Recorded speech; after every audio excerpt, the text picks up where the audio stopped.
สบายดีทีมงานพลังมาจัดให้เนาะมันนี่คือก้าวเนาะมือที่สองของการเฮ็ดเวียกเนาะมันนี้เขาจะได้แบ่งออกเป็นสองหน้าเวียกเนาะคันหนึ่งจัดการเวียกไถ่เนาะคันหนึ่งจัดการเบิกป่าเนาะเพราะว่าเป้าหมายต้องให้มันได้สำเร็จมื้อนี้หยุดเงียหลายบ่ได้เนาะเปลืองน้ำมันลุบทึนเนาะจัด8-8ไปเบิกป่าเนาะกับ8ไถ่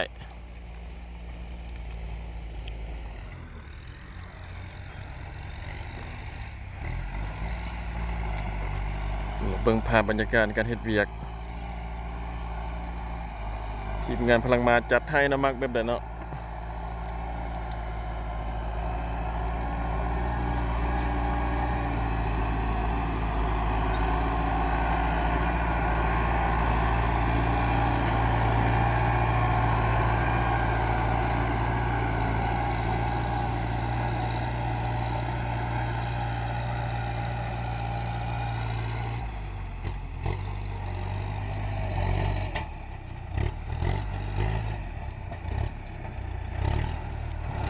8-8จัดให้เนาะ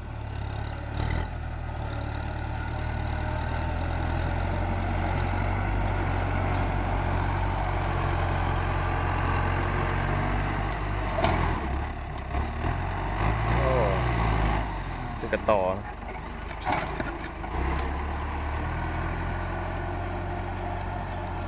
คนลงเวียกต้องเติมพลังเนาะ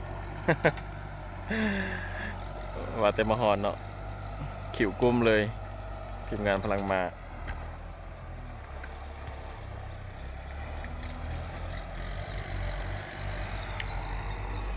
วันนี้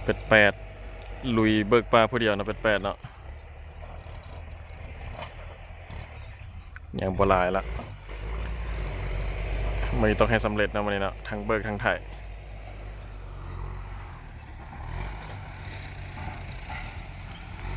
โอ้ทีมงานเก็บมันต้นมาแล้วว่า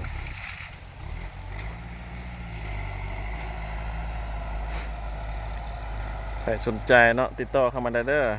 เวียกปรับให้ปรับหน้าไทยหัวไทยสวนเนาะเอาครับทุกงานตัดทางก็ได้เนาะเปิ้นสันสำเร็จเขาก็เฮ็ดได้เนาะทีมงานพลังมาเนาะ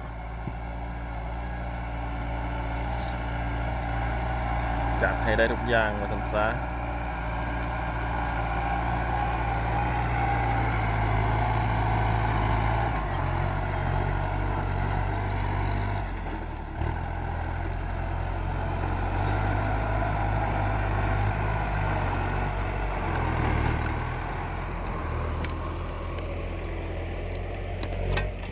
เจ้าสิได้มาเก็บมันต้นเนาะ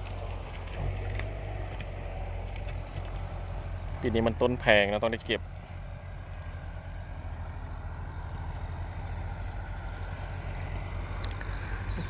โล1,600ปลายละกระตุกอยู่ต้น1,600,000ไปเก็บเนาะ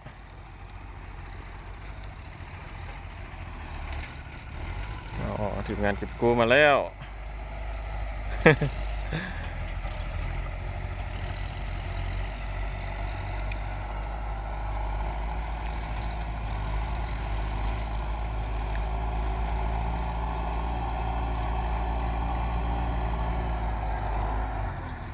เขาเริ่มไถอยู่จุดที่แบบ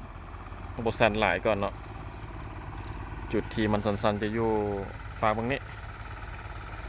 สันเกือบ45องศาเลย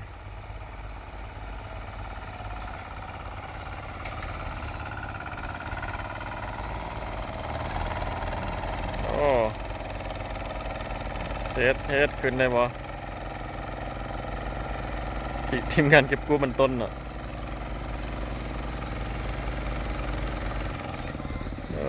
ขึ้นบ่ได้แล้วสั่นปานนั้น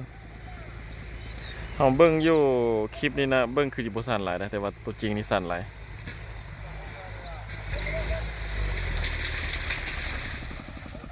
อาจจะขึ้นบ่ได้เนาะเอาคนไปแบกลงมาคือเก่าเนาะเป่ามันต้นกระเจ้าอยู่ถึง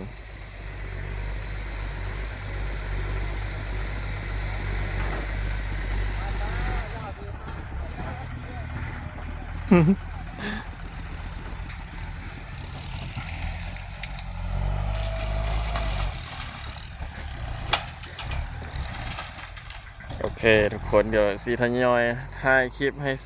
เบิ่งบรรยากาศเรื่อยๆเนาะ